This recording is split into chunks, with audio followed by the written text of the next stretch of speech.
بہت سارے لوگ قرب الہی کی بات کرتے ہیں، منازل سلوک طے کرنے کی بات کرتے ہیں، ان رستوں پر سفر کرنے کی بات کرتے ہیں جو رستے انسان کو اللہ تبارک و تعالیٰ کے قریب کر دیں، نبی پاک صلی اللہ علیہ وسلم کی بارگاہ کی حضوری اسے عطا کریں۔ اور پھر دیکھا گیا ہے کہ اس میں لوگ کئی دفعہ بڑا گہرا فلسفہ بیان کرنے کی کوشش کرتے ہیں، اس میں کئی دفعہ لوگ ایسی باتیں کرنے کی کوشش کرتے ہیں جو کئی دفعہ اجنبی سی محسوس ہوتی ہیں،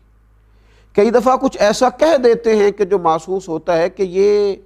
تو شاید سننے والا سمجھتا ہے کہ یہ تو بڑی دور کی بات ہے، ہم تو شاید کبھی پہنچ نہیں سکیں گے۔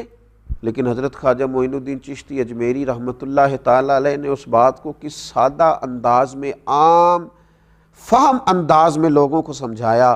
حضرت خواجہ اجمیر رحمۃ اللہ تعالی علیہ فرماتے ہیں کہ ایک شخص نے میرے مرشد حضرت خواجہ عثمان ہانوری رحمۃ اللہ تعالی علیہ سے پوچھا تھا، کسی شخص کو کیسے معلوم ہوگا کہ مجھے قرب الہی حاصل ہو رہا ہے؟ کیسے پتہ چلے گا کہ میں اللہ کے قرب کی منزل کی طرف بڑھ رہا ہوں؟ تو حضرت خواجہ عثمان ہارونی فرمانے لگے، خواجہ اجمیر فرماتے ہیں میرے مرشد فرمانے لگے، جب تمہیں نیکیوں کی توفیق ملنے لگے اور جب گناہوں کی نفرت تمہارے دل میں آنے لگے تو سمجھو تمہارا سفر قرب الہی کی طرف ہو رہا ہے۔ اب تم اس رستے پر چڑھ گئے ہو جو اللہ تبارک و تعالیٰ کی بارگاہ کی طرف تمہیں لے جا رہا ہے، اب تم اس راہ کے مسافر بن گئے ہو جو راہ تمہیں رسول پاک علیہ السلام کی محبت کا راستہ دکھائے گی۔ تو ہمیں بھی دیکھنا چاہیے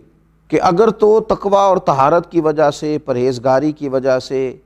ہمارے ذہنی ساخت اور ذہنی کیفیت اس طرح کی ہو رہی ہے کہ ایک نیکی کی طرف جی بڑھتا ہے اور گناہ سے نفرت ہوتی ہے، تو پھر اس کا معنی یہ ہے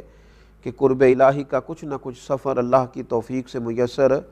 آ رہا ہے۔ اور اگر ایسا نہیں ہے تو پھر ساری باتیں ہیں، پھر ساری گفتگو ہے۔